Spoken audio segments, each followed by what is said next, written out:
A wooden box just over a meter long, no wheels, no motor, no visible technology. And yet, when the army of Israel carried it at the head of their troops, entire walls collapsed, rivers stopped flowing, and armies of thousands of soldiers fled in panic before even drawing a sword. On a single occasion, 50,070 men fell dead, not in battle, not by disease, simply because they looked inside it. 1 Samuel records the exact number, 50,070, for looking at a box. What was inside this box that was capable of killing tens of thousands in an instant? And more importantly, why did God choose a physical object made of wood and gold to be the meeting point between heaven and earth? Most people know the basics: Sunday school, Hollywood movies, that scene from Indiana Jones with the melting Nazis. But what almost no one knows is that the Ark of the Covenant was not just a decorative chest carrying 2 stone tablets. What was inside it and what happened around it defies any simple explanation. We are talking about an object that had manufacturing instructions so specific that God dedicated more verses in the Bible describing how to build it than describing the creation of the entire universe. Genesis uses 31 verses to create the heavens, the earth, the oceans, the stars, the animals, and human beings. The Ark, Exodus, dedicates entire chapters, every measurement, every material, every detail of the finish, as if an error of millimeters could cause a catastrophe. And perhaps it could. To understand what was really inside the Ark, you first need to understand where it was born, and it was born in the most unlikely place possible, in the middle of a desert. Imagine the scene. It is around 1446 BC. The people of Israel have been out of Egypt for just over 2 months.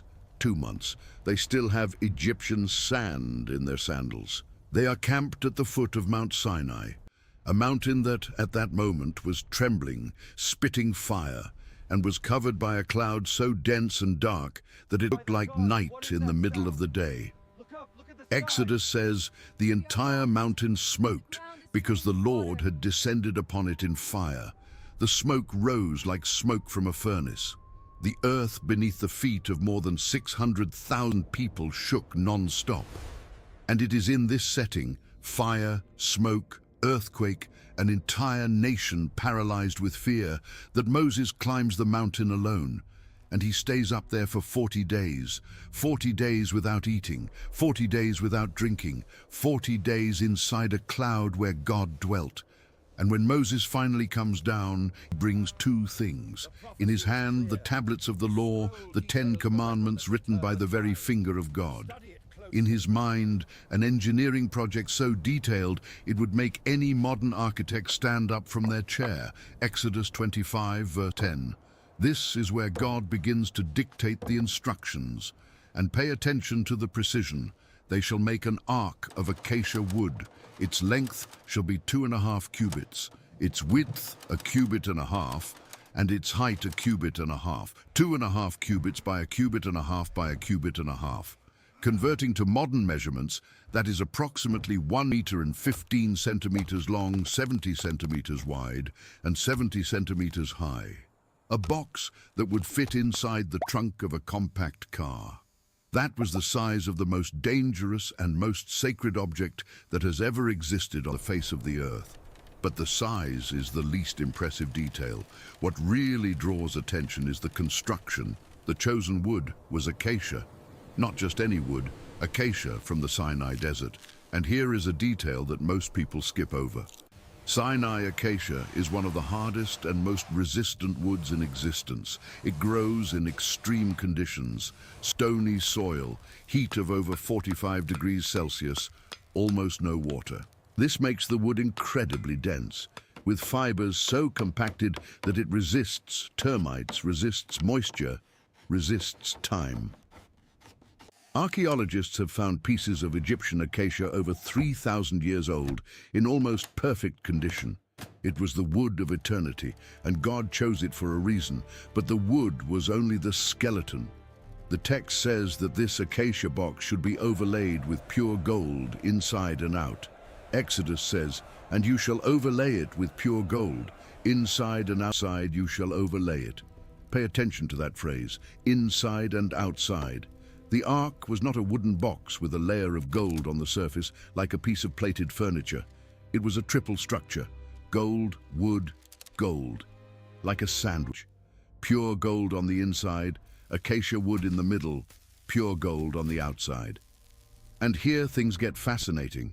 The Talmud, the Jewish rabbinic tradition, details that there were actually 3 boxes: an internal gold box, a wooden box fitted over it, and a third gold box surrounding everything. 3 boxes nested inside each other, like Russian dolls. The wood was never exposed. If you touched the inside, gold. If you touched the outside, gold. The acacia was completely sealed between 2 layers of precious metal. One might think this was just decoration, that God wanted something beautiful. But why coat the interior with gold if no one would ever see it? The interior would remain permanently closed, covered by a lid that, as we will see shortly, no ordinary human being could touch without dying. Who was going to see the gold in there? No one. And that is exactly what makes this detail so disturbing. The internal gold was not for human eyes. It was for what would be stored inside.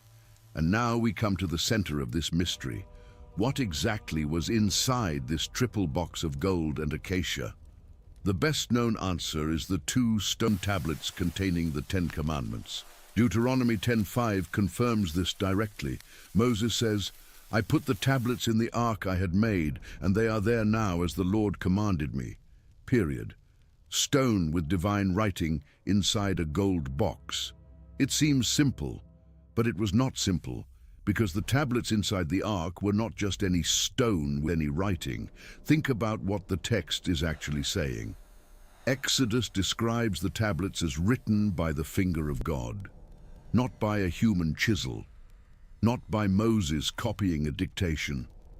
God himself, creator of the universe, the being who spoke and galaxies existed, this being took stone and wrote on it with his own finger. The only direct physical writing from God that humanity has ever received, the Creator's only autograph. And there is more. Exodus says the tablets were written on both sides, front and back, and the following verse adds that the tablets themselves were the work of God. It was not Moses who cut the stone and took it up for God to write on. God made the tablets and wrote on them from scratch, material and content, all divine. If you believe that these tablets carried the direct presence of the Creator, comment, "God is real." Because what comes next will show that those stones were just the beginning of what was kept in there. Now, the first thing you need to know is that there are 2 traditions about the contents of the ark. One comes from the canonical biblical text. The other comes from the Talmud and millenary rabbinic traditions. And they do not agree on everything.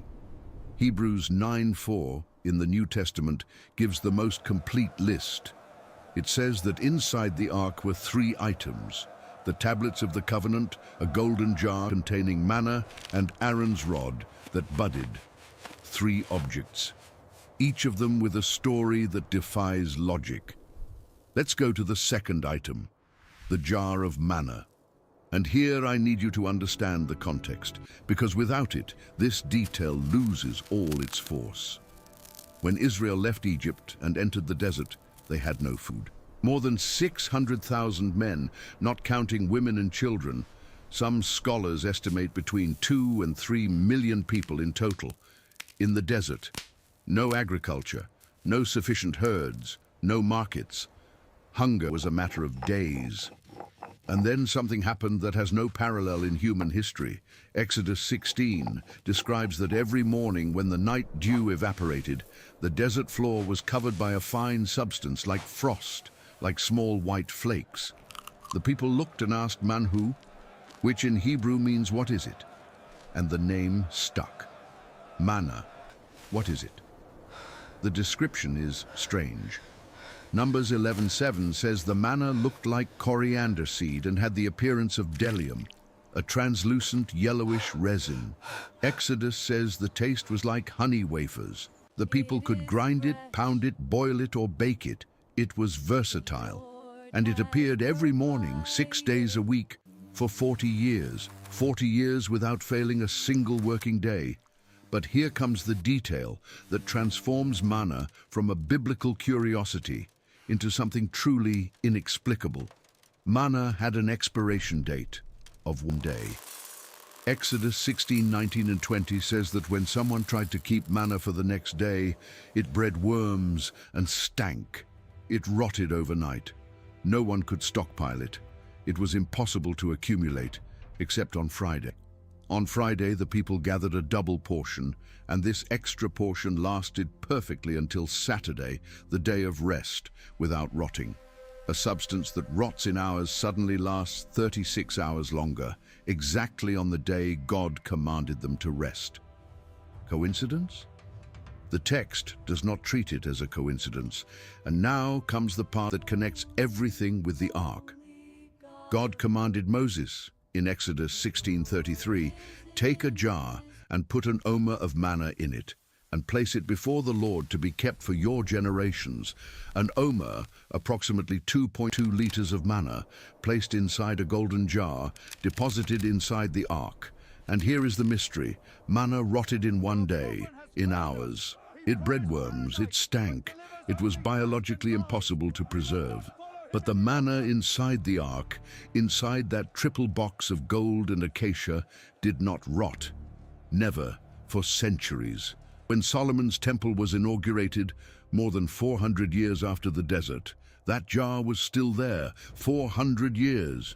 A substance that did not last 24 hours outside the ark survived more than 4 centuries inside it.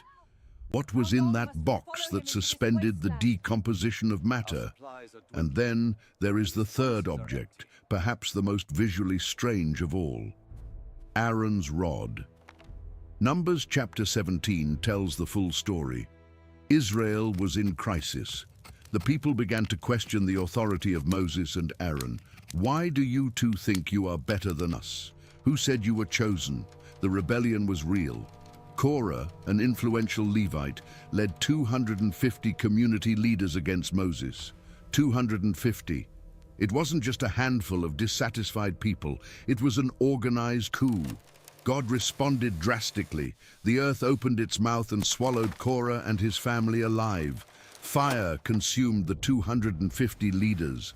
But even after that, even after seeing people being swallowed by the earth, the people continued grumbling the next day. Human stubbornness is impressive. So God proposed a definitive test. Each of the 12 tribes of Israel was to present a rod, a dry wooden staff with the name of the tribe's leader written on it. 12 rods, all placed inside the tabernacle before the ark overnight.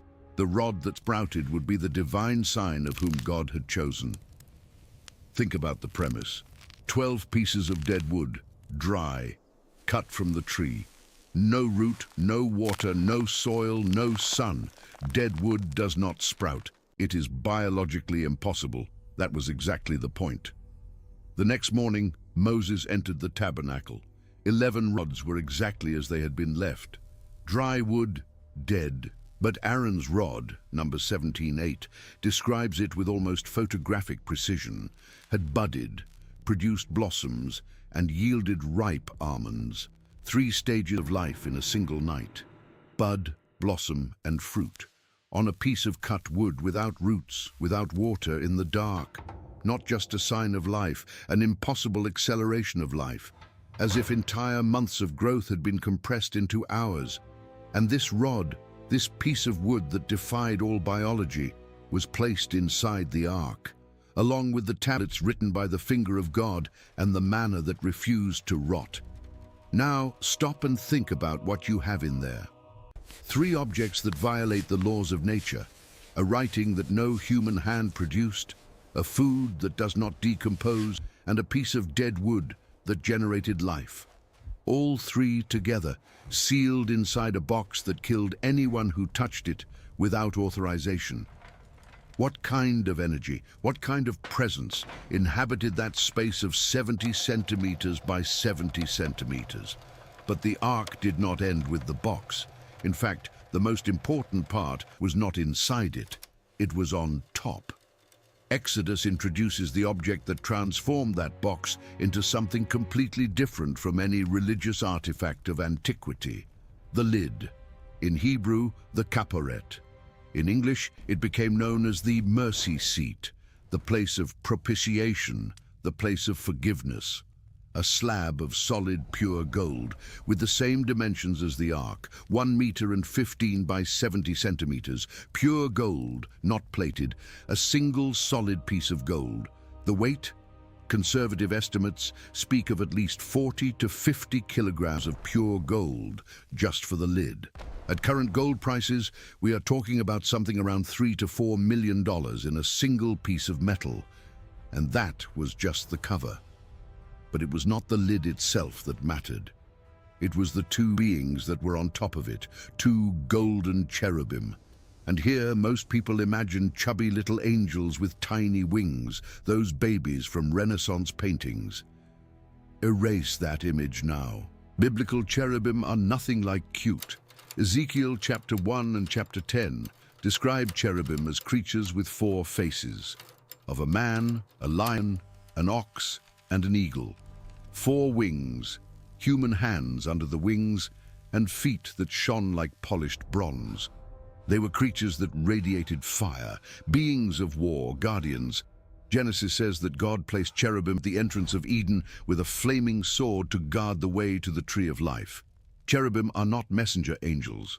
They are the personal security of the throne of God, and 2 of them, molded in pure gold, of one piece with the lid, stood on top of the ark, face to face, with wings stretched upward, covering the mercy seat, and their faces turned downward, looking at the lid, looking at the space between them, because it was there, in that empty space between the 2 cherubim, that God said he would be. Exodus 25:22. Read it slowly. And there I will meet with you, and I will speak with you from above the mercy seat, from between the 2 cherubim which are on the ark of the testimony. God did not say he would speak from heaven. He did not say he would speak through dreams or visions. He said he would be there, physically located, at a specific point in space, between 2 golden cherubim, on top of a golden lid over an acacia box overlaid with gold. Exact coordinates, an address. The creator of 200 billion galaxies chose to dwell in a space of less than 1 square meter in the middle of a desert. If that doesn't make you stop and think, I don't know what will. And it is exactly here that the story of the ark stops being an archaeological curiosity and becomes something terrifying. Because if God really inhabited that space, if that presence was real, physical, tangible, then the ark was not a symbol. It was a reactor, an interface between dimensions, a point where the infinite touched the finite, and like any point of contact between incompatible forces, it was mortally dangerous. What happened when someone approached without authorization? What happened when the ark entered a battlefield? And the question that has haunted historians and theologians for 3,000 years, where did it go? Because the Ark of the Covenant disappeared. It simply vanished from history. No record of destruction, no record of theft, no record of burial. Israel's most powerful and most sacred object evaporated, and no one knows where it is. But what we do know, what the Bible records in disturbing detail, is what it did while it was active. And that changes everything you think you know about this golden box. The ark's first real test was not a battle, it was a river. Joshua chapter 3. Moses is dead. Joshua has taken command. Israel is standing on the east bank of the Jordan River, looking at the promised land on the other side. 40 years of desert, 40 years of waiting, and now only one thing separates these people from the promise, a flooding river. The text makes a point of recording the detail. Joshua says that the Jordan was in flood stage, overflowing all its banks. It wasn't a stream you could cross with water at your waist. It was a river at its peak volume, wide, fast, dangerous. And on the other side, Canaanite armies were waiting. God's command to Joshua was specific. The priests carrying the ark were to go first. Not the soldiers, not the scouts, the priests, with the ark on their shoulders, and they were to step into the water. Think about what is being asked. Priests carrying an object that weighs, according to estimates, between 90 and 150 kilograms. The wood, the 3 layers of gold, the solid lid, the cherubim, carried by poles on their shoulders, and they must enter a flooding river. If they tripped, if the ark fell into the current, if the water touched that object that no one could touch, the consequence would be unthinkable. But they entered, and Joshua 3:15 and 16 describes what happened the instant the priest's feet touched the water. The river stopped. It didn't slow down. It didn't get shallower. It stopped. The text says that the waters coming down from above piled up in a heap a great distance away at the town of Adam, in the vicinity of Zarethan, and the waters flowing down to the Sea of the Arabah, the Dead Sea, were completely cut off. The town of Adam was nearly 30 kilometers upstream, 30 kilometers of dry riverbed, and the entire people, millions of people with their animals, their carts, their belongings, crossed on dry ground, while the priests stood in the middle of the empty bed, holding the ark without moving until the last person crossed. Joshua records that the priests stood there until everything was completed. When they finally stepped out, the river returned instantly, overflowing as before, as if someone had flipped a switch. That was the ark's calling card in the Promised Land. The second event was Jericho, and Jericho is where the ark stops being impressive and becomes terrifying. Jericho was a fortress. Archaeology confirms that the walls of Jericho had a double protection system, an outer stone retaining wall nearly 2 meters wide and an inner mud brick wall on top of a high embankment. Between the two, a space where houses were built. The top of the inner wall was more than 12 meters above the level of the outer base. 12 meters. A 4-story building made of stone and brick. No Bronze Age army had the technology to bring something like that down. There was no battering ram, catapult, or ladder that could solve the problem. Jericho was considered impregnable, and the strategy God gave Joshua to conquer this fortress was so absurd that any ancient general would have laughed. Joshua, chapter 6. The army was to march around the city once a day for 6 days, without attacking, without shouting, without throwing a single stone, just marching in silence, with the ark in the center of the formation. And on the 7th day, march 7 times around, the priests would blow the trumpets, the people would shout, and the wall would fall. Military strategy? No. This is ritual. This is a demonstration that the power was not in the army. It was in the box. And it worked. Joshua records that the wall collapsed flat to the ground, not a section, not a breach. The entire wall around the whole city collapsed upon itself. The people went straight in, each man from the point nearest him. And here is an archaeological detail worth mentioning. Excavations at Tel Es-Sultan, the site identified as ancient Jericho, revealed something that caught the attention of archaeologists. The bricks of the wall were found fallen outward at the base of the slope, not inward as would be expected in an attack with battering rams or sappers digging underneath. The bricks fell outward, as if a force from inside the city or beneath it had pushed the walls out. Kathleen Kenyon, who excavated the site between 1952 and 1958, documented piles of red bricks at the base of the embankment, fallen from the upper wall. The direction of the fall has always been a point of debate, but the pattern is consistent with what the biblical text describes, a total collapse, from the outside out, simultaneous. The ark did not touch the wall. The ark did not need to touch it. It only had to be present. But if Jericho shows what the ark did to enemies, the story of the Philistines shows what happened when someone tried to possess it without permission. 1 Samuel chapters 4 to 6. One of the most detailed and strangest narratives in the entire Old Testament. Israel is at war with the Philistines. Things are going badly. In the first battle, Israel loses 4,000 men. And then the elders of Israel have an idea. Let us bring the Ark of the Lord's covenant from Shiloh. When it comes into the camp, it will save us from our enemies. 1 Samuel 4:3. Notice what is happening. They did not ask God. They did not consult priests about the divine will. They decided to use the ark as a weapon, as a war amulet, as if the object itself had power independent of God. They took the ark and brought it to the battlefield like someone pulling an ace from their sleeve.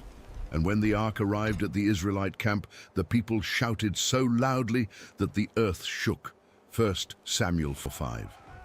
The Philistines heard the shout and asked, "What's all this shouting in the Hebrews' camp?" When they learned that the ark had arrived, the text says they were afraid. 1 Samuel 4:7.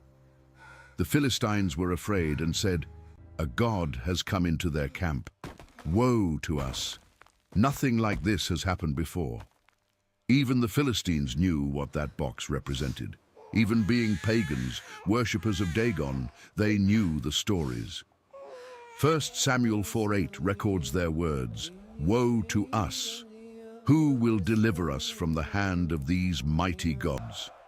These are the same gods who struck the Egyptians with all kinds of plagues in the wilderness. They were terrified, but fear did not paralyze them. The Philistines did what desperate soldiers do. They fought with everything they had. And the result was devastating, not for the Philistines, for Israel. 1 Samuel 4:10 and 11, Israel was defeated, 30,000 foot soldiers dead, and the Ark of the Covenant was captured. Eli's two sons, Hophni and Phinehas, corrupt priests who were accompanying the Ark, were killed right there. The Ark was taken. Israel's sacred object, the interface between God and man, was in the hands of pagan enemies. For Israel, it was the end. When the old priest Eli, 98 years old, heard the news that the ark had been captured, he fell backward from his chair, broke his neck, and died.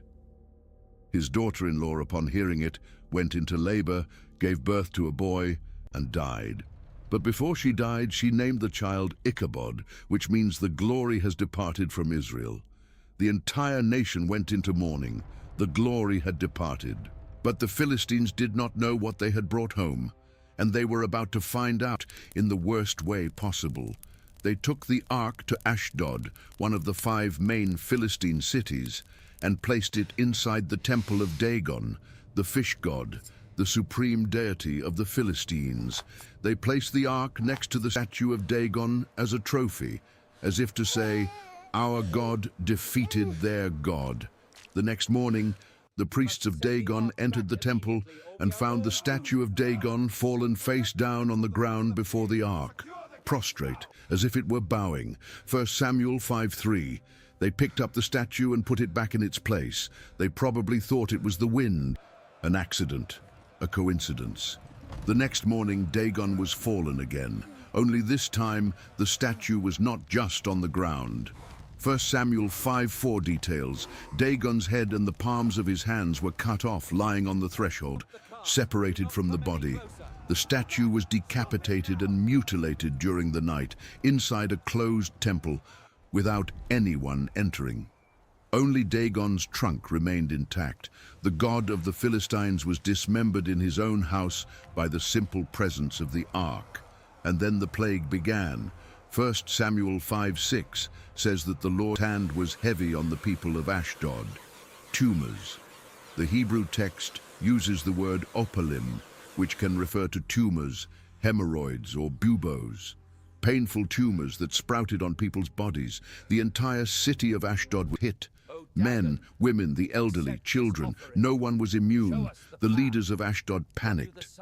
The ark of the God of Israel must not stay with us, because his hand is heavy on us and on Dagon, our God. 1 Samuel 5:7. Their solution? Send the ark to another Philistine city. They sent it to Gath. Gath received the ark, and immediately the same thing happened. Tumors. panic, death. 1 Samuel 5:9 says there was great terror. The ark was then sent to Ekron, the third city, and when the Ekronites saw the ark arriving, they cried out. 1 Samuel 5:10, they have brought the ark of the God of Israel to us to kill us. 7 months. The ark stayed in Philistine territory for 7 months, and for 7 months every city that hosted it was devastated. Tumors, death, destruction, rats that infested the fields and ruined the crops. The text of 1 Samuel 6:5 specifically mentions rats that are destroying the land, a double plague, disease in their bodies and destruction in their fields. The Philistines were not stupid. They summoned their priests and diviners and asked the most obvious question, "What shall we do with the ark of the Lord?" And their answer is fascinating. The Philistine priests said, paraphrasing 1 Samuel 6:3-5, "Do not send it back empty. Send with it a guilt offering. Make 5 golden tumors and 5 golden rats, representing the 5 Philistine rulers. Give glory to Israel's God. Perhaps he will lift his hand from you." Notice the irony. The priests of the god Dagon, the one who was dismembered by the presence of the ark, are instructing the people to give glory to the God of Israel. The ark did not just defeat Dagon, it forced Dagon's priests to publicly recognize the superiority of the God who dwelt between the cherubim, and the method of return is equally impressive. The Philistines set up a test. They placed the ark on a new cart, pulled by 2 cows that had just calved. Milk cows with newborn calves. They penned the calves up and hitched the cows to the cart. The logic was simple. The natural instinct of a milk cow is to return to its calf. If the cows left free, headed toward Israel instead of returning to their calves, it would be proof that all of this, the tumors, the rats, the smashed Dagon, was truly the work of the God of Israel and not a coincidence. The cows went in the direction of Beth Shemesh in Israeli territory. They lowed all the way. The text records this detail in 1 Samuel 6:12, the cows lowing as they went, without turning to the right or to the left. Maternal instinct telling them to go back, but something greater pushing them forward. When the ark arrived at Beth Shemesh, the Israelites who were harvesting wheat in the valley looked up and saw the cart approaching. The joy was explosive. The text says, they rejoiced with great joy. They sacrificed the cows as an offering, chopped the wood of the cart to light the fire. Everything seemed to be fine. And then 70 men of Beth Shemesh did something they should not have done. They looked inside the ark. The text of 1 Samuel 6:19 is one of the most disturbing verses in the entire Bible. Depending on the manuscript tradition, the death toll varies. Some texts say 70, others say 50,070. But the message is the same. People died for looking inside a box. They didn't touch it. They didn't steal anything. They looked. And the reaction of the people of Beth Shemesh reveals the sheer terror the ark inspired. 1 Samuel 6:20, who can stand in the presence of the Lord, this holy God? To whom will the ark go up from here? Free translation, no one here wants this thing. Take it away. They sent messengers to Kiriath Jearim, asking them to come and get the ark. And the ark stayed there, in the house of Abinadab, in Kiriath Jearim, for 20 years. 20 years in a private home, on a hill, guarded by Eleazar, son of Abinadab, consecrated specifically to watch over the object. 20 years, and for 20 years no one dared to move it, until a king arose who decided to bring the ark home. A man after God's own heart, a shepherd boy who killed a giant and conquered a throne, David. And even David, God's favorite, the poet of the Psalms, the anointed warrior, discovered that the ark made no exceptions. Because on the first attempt to bring the ark to Jerusalem, someone died. 2 Samuel chapter 6. David organized a procession of 30,000 chosen men of Israel to transport the ark, a national celebration. Music, dancing, instruments, harps, lyres, tambourines, sistrums, cymbals. The text describes a party, a triumphal march. But they made a mistake. They placed the ark on a new ox cart, similar to what the Philistines used. Practical, stable, efficient, but wrong. Terribly wrong. Because God had given explicit instructions in Numbers 4:15 and 7:9, the ark was to be carried on the shoulders of the Kohathites, a specific clan of Levites, using the gold-overlaid acacia poles that passed through the rings on the corners of the ark, on shoulders, not on carts, not on animals, on human shoulders. And when the cart passed by the threshing floor of Nakon, the oxen stumbled, the ark tipped, and a man named Uzzah, who was guiding the cart, reached out and took hold of the ark so it wouldn't fall. A reflex, an instinctive gesture. Anyone would have done the same. Uzzah saw the most sacred object in the world about to fall to the ground and did the most human thing possible. He tried to catch it, and he died instantly. 2 Samuel 6:7.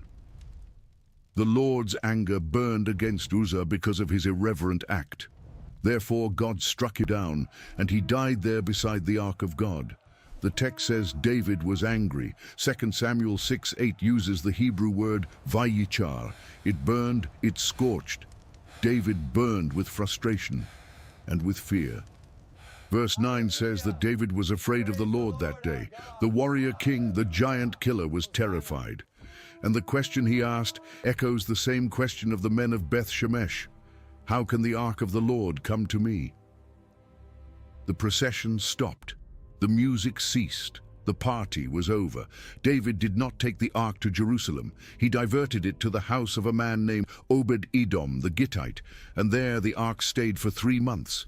But here something happens that reveals the other face of the ark, because the ark was not just destruction and death. 2 Samuel records that during the 3 months the ark stayed in Obed-Edom's house, the Lord blessed Obed-Edom and his entire household. The text does not detail what kind of blessing, but the news reached David. And when David heard that the presence of the ark was bringing prosperity instead of tragedy, he decided to try again. Only this time he did it the right way. No cart, no oxen.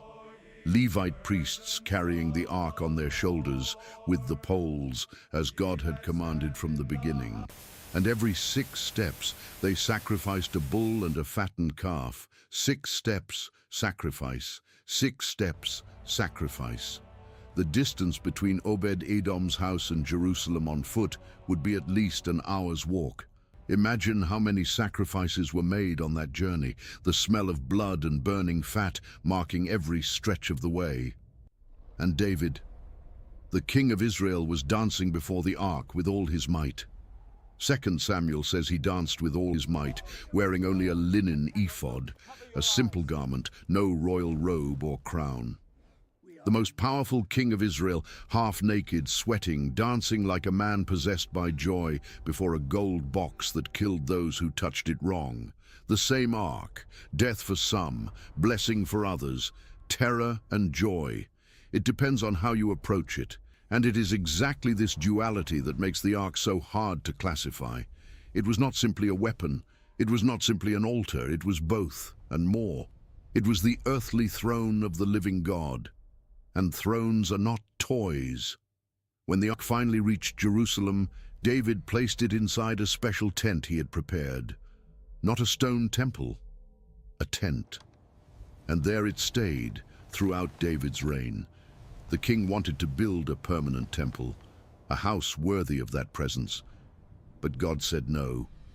Not because David had done something wrong in this case, but because David was a man of war, a man of blood. The house of the ark would be built by his son, a man of peace, Solomon. And when Solomon finally built the temple, one of the most magnificent structures of the ancient world, the ark found its definitive home, or at least, that's what everyone thought. 1 Kings chapter 8 describes the ceremony. The priests brought the ark into the Holy of Holies, the innermost compartment of the temple, a perfect cube of 10 meters by 10 meters by 10 meters, entirely overlaid with gold, a golden cube inside a stone temple on top of Mount Moriah. And when the priests put the ark in place under the wings of two giant olive wood cherubim overlaid with gold, each 5 meters high, with wings from tip to tip covering the entire width of the room, something happened. A cloud filled the temple, 1 Kings 8, 10 and 11, so dense that the priests could not stand to minister. They could not remain in the room. The glory of the Lord filled the house. Kebod Adonai. The weight, the density, the gravity of the divine presence was so massive that human beings could not remain standing inside that space. And what Solomon said at that moment is revealing. 1 Kings 8:12. The Lord has said that he would dwell in a thick cloud, thick darkness, not light, not clarity, darkness. The place where God dwelt between the cherubim over the ark inside the Holy of Holies was a place of total darkness. No windows, no torches, no candles, a sealed gold cube, dark as the interior of the earth. And inside that darkness, the presence. Solomon's temple existed for nearly 400 years, and for 400 years, the ark stayed there, in the dark, in the silence, in the exact center of Jerusalem, in the heart of the nation of Israel. The high priest entered only once a year, on Yom Kippur, the Day of Atonement, with sacrificial blood and incense. One man, once a year, and even that man tied a rope to his ankle so they could pull his body out if he died in there, because no one else could go in to get him. And then, around 586 BC, Nebuchadnezzar, king of Babylon, invaded Jerusalem. The Babylonian army besieged the city, broke down the walls, invaded the temple, and burned it to the ground. 2 Kings 25 describes the destruction in clinical detail. Every object of bronze, silver, and gold was catalogued and taken to Babylon. The pillars, the stands, the utensils, everything listed, everything accounted for. But the ark does not appear on the list. Read it again. The text lists everything Nebuchadnezzar took from the temple. Small utensils, gold spoons, silver basins, everything recorded. But the Ark of the Covenant, the most valuable, most important, and most visible object in the entire temple, is not mentioned. Not as a looted item, not as a destroyed item. It is simply not there. And from that moment on, 586 BC, the Ark of the Covenant disappears from history. Completely, without warning, without explanation, without farewell. And this is the greatest archaeological mystery in human history. It is no exaggeration. We are talking about an object described with dimensional precision in texts that have survived 3,000 years. An object that had a fixed address for nearly 4 centuries inside the Holy of Holies in the temple in Jerusalem on top of Mount Moriah. An object that entire nations feared, and it simply vanished. No trace, no record, not a single line in any biblical or extra-biblical text saying the ark was taken to such a place or the ark was destroyed on such a date. Nothing. The silence is deafening. And when history goes silent about something of this magnitude, theories scream to fill the void. The first theory, and the oldest, is that the prophet Jeremiah hid the ark before the Babylonian invasion. The book of 2 Maccabees, chapter 2, verses 4 to 8, a text that is not in the Protestant canon, but is part of the Catholic and Orthodox Bible, tells that Jeremiah, warned by God about the imminent destruction, took the ark, the tabernacle, and the altar of incense to Mount Nebo, the same mountain where Moses saw the promised land before he died. And there, according to the text, Jeremiah found a cave, put the objects inside, and sealed the entrance. When some followers tried to mark the way to return later, Jeremiah rebuked them, and he said something that echoes to this day. The place shall be unknown until God gathers his people together again and shows them mercy. Then the Lord will reveal these things, and the glory of the Lord will appear in the cloud, as it appeared in the time of Moses. Mount Nebo is in present-day Jordan. 9 centuries of excavations, explorations, and searches in that region have never found anything.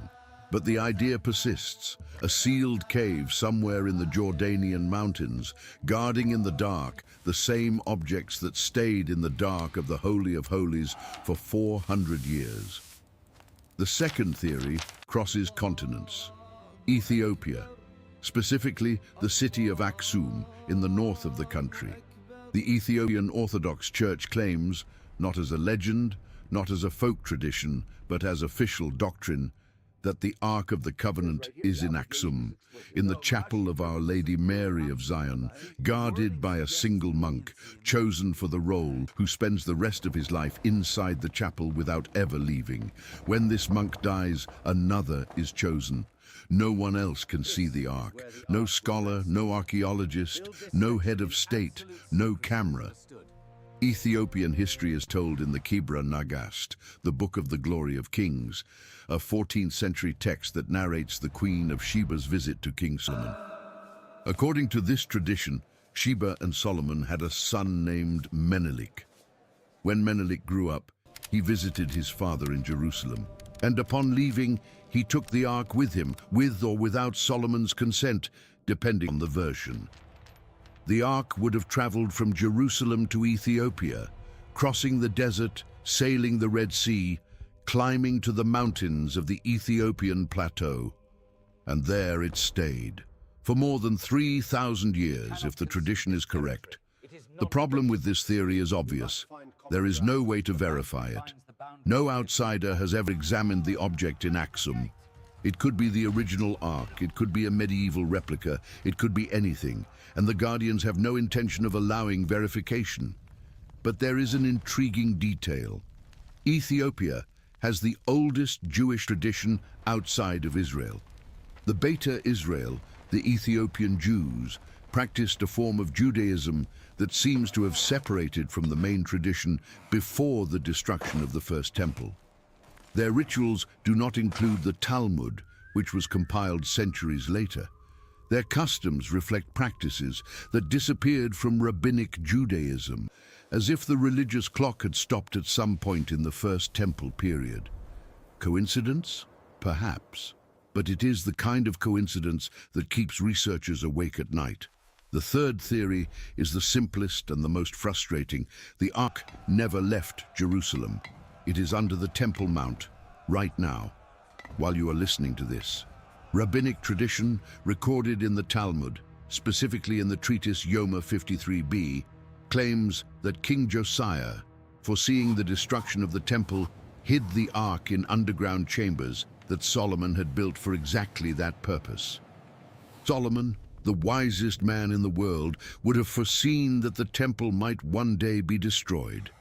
And when he built the building, he included secret passages and deep chambers beneath the foundation in the design. Chambers that were never found, because no one can excavate there. The Temple Mount is today the Haram al-Sharif, the third holiest site in Islam. The Dome of the Rock and the Al-Aqsa Mosque stand exactly over the site where Solomon's temple stood. Any archaeological excavation at that point would trigger a geopolitical crisis of unimaginable proportions. So, the possibility exists. The Ark may be meters deep under one of the most guarded and most politically sensitive places on the planet, trapped not by magic or curses, but by politics. The fourth theory is less romantic, but perhaps the most likely from a purely historical point of view. The Ark was destroyed, burned when Nebuchadnezzar torched the temple. Acacia wood, no matter how overlaid with gold it was, burns. And a fire massive enough to destroy an entire stone building would certainly generate enough heat to melt gold and carbonize wood. In this version, the absence of the Ark from the list of Babylonian spoils is not a mystery. It is simply because there was no Ark to loot. It had already been consumed by fire along with the temple. It is the simplest explanation, and for that very reason, the hardest to accept. Because it would mean that the most sacred object in human history ended as ashes. But there is powerful indirect evidence that the Ark was no longer in the temple long before Nebuchadnezzar. When the Jews returned from the Babylonian exile and built the Second Temple, completed around 516 BC, the Holy of Holies was empty, completely empty. No ark, no cherubim, no mercy seat. The Talmud confirms in several treatises. Yoma 21b lists 5 things that existed in the first temple but were missing from the second, and the first on the list is the ark. The Roman writer Tacitus, in his Histories, Book 5, Chapter 9, writing about Pompey's conquest of Jerusalem in 63 BC, records that when Pompey entered the Holy of Holies, the first non-Jew to do so in centuries, he found the room empty, no image, no object, empty. Tacitus calls it vacuum sedum, an empty seat, a throne without an occupant, the holiest place in the world, and there was nothing inside. Think about that for a moment. Throughout the entire period of the Second Temple, more than 500 years, including the magnificent temple that Herod rebuilt, the priests entered on Yom Kippur into a room they knew was empty.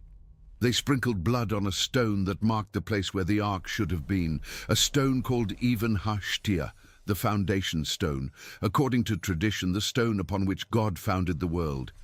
But the ark was not there. The throne was empty. The golden mercy seat, the exact point where heaven and earth met, had disappeared. And yet the rituals continued. The incense rose, the blood was sprinkled, as if the absence of the object did not cancel the presence of what the object represented. And perhaps that is the most profound lesson of this whole story. Because the question everyone asks, where is the ark, may be the wrong question.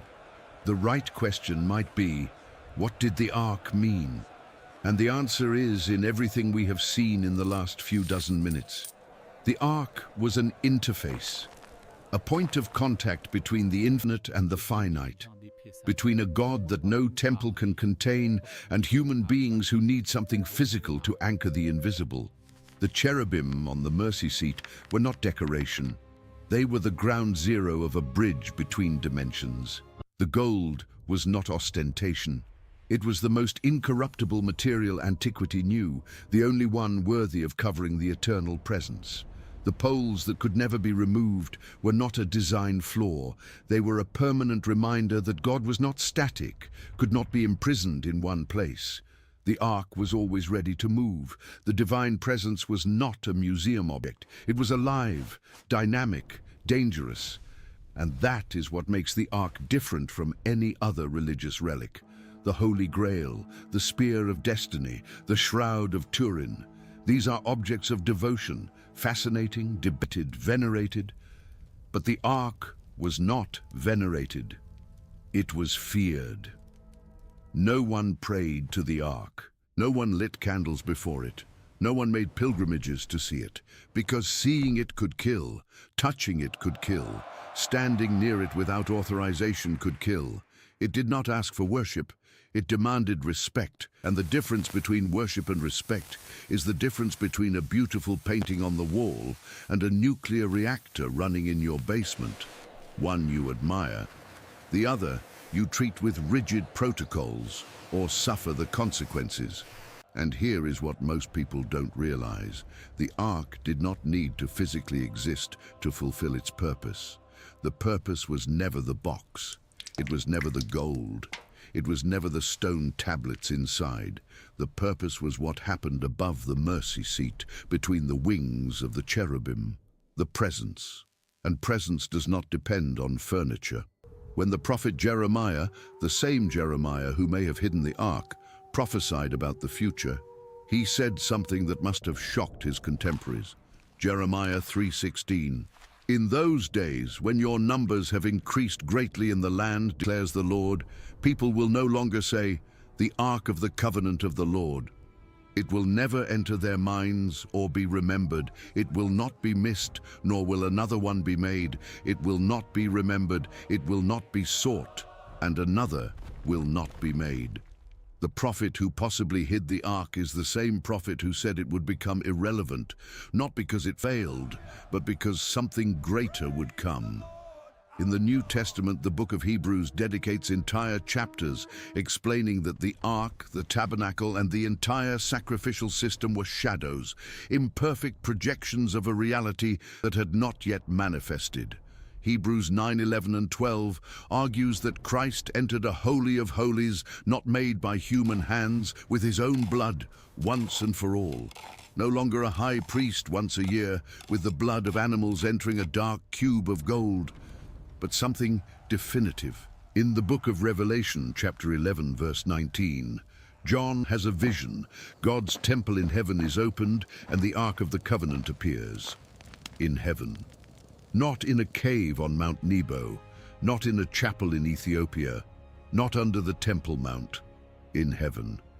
As if the earthly ark were always a copy of the celestial original, an authorized replica, a scale model of the true one. And that explains the silence. It explains why the Bible does not record what happened to the ark. It explains why no prophet mourned its loss. It explains why Ezra and Nehemiah rebuilt the temple without it, and no text suggests they tried to find it, because the ark had fulfilled its role. The finger of God that wrote on the stone tablets inside the ark was the same finger that centuries later wrote in the sand before a woman accused of adultery. The presence that dwelt between the cherubim was the same presence that, according to the Gospels, dwelt in human flesh and walked the streets of Jerusalem. The gold lid where blood was sprinkled once a year pointed to something that would happen once in history. The interface changed form, but the presence remained the same. And now, here, at this very moment, what remains? The ark is lost. The temple was destroyed twice.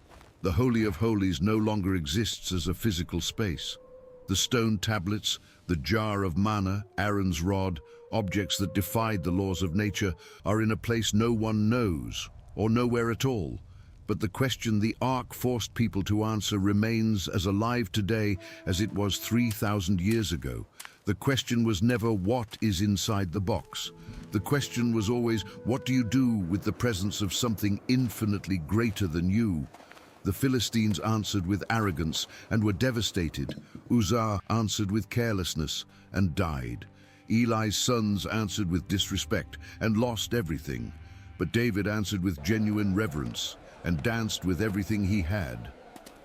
Obed-Edom answered with welcoming, and his house was blessed. The difference was never in the ark. It was always in who approached it. 3,500 years after Moses received the instructions on Sinai, human beings continue to be obsessed with this box. Archaeological expeditions continue. Theories continue to multiply. Hollywood movies continue to rake in billions with the image of a golden ark opening and melting Nazi faces. Governments continue silently monitoring any discovery that might have implications on the Temple Mount. The ark has become what it always was, the point where all lines converge. History, religion, politics, archaeology, mystery, fear, and fascination. All concentrated in an acacia wood box overlaid with gold, 111 centimeters long, which may be in a cave in Jordan, in a chapel in Ethiopia, under tons of rock in Jerusalem, dissolved into ashes 2,600 years ago, or in a place human eyes were not made to see. But if there is anything this whole story teaches us, from the lightning of Sinai to the silence of the empty Holy of Holies, it is that the object was never the point. The object was the vehicle, the packaging, the container. What mattered was what overflowed from within. A presence so real it toppled statues, so dense it prevented priests from standing, so dangerous it killed those who approached without permission, and so generous it blessed the house of those who received it with respect. The Ark of the Covenant is proof that the sacred is not a metaphor. It is not a concept. It is not a philosophy. It is something that exists, heavy, tangible, with exact dimensions and real consequences. And if it is lost today, perhaps it is not because someone hid it too well. Perhaps it is because it has already done what it came to do. If you made it this far, Click on the next video appearing on your screen. I selected it especially for those who watched this one to the end.